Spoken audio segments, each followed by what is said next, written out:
Brilliance Audio presents the unabridged recording of The Faded Photo by Sarah Price, performed by Tanya Eby. For the living know that they will die, and the dead know nothing. They have no further reward, and even the memory of them is forgotten. Ecclesiastes 9:5. Prologue.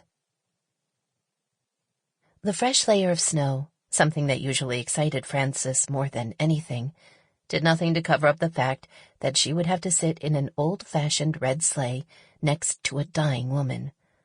Why me? Frances turned from the window as her mother hovered over her, about to brush her brown hair. No one else has to go. Never ask why me. You know I don't like that. Sometimes in life you just have to do what you have to do. Besides, you don't know the plans God has for you, or for others for that matter. Her mother jerked the brush a little too roughly through a knot at the nape of Frances's neck. And what is with all of these questions? Why didn't you wear your Mary Janes? I specifically told you to put them on. Frances winced as another knot was attacked by her mother's swift hand. I hate Mary Janes. They're stupid-looking and too big anyway. Her mother took a step backward and glared at her in the mirror. You'll grow into them, Frances. Now, enough complaining out of you. Her mother leaned forward and turned on the water faucet, dampening the brush, which made it smell bad. Wrinkling her nose, Frances leaned away from her mother. I just don't understand why I have to go. She's dying, Frances, and you know how much she loves you.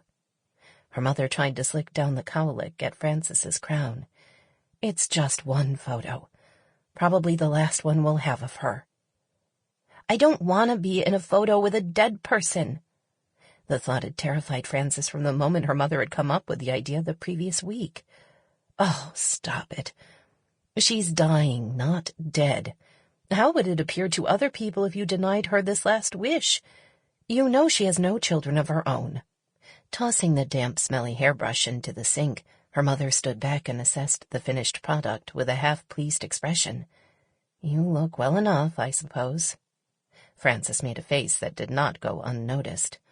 Honestly, have some compassion, Frances Lynn.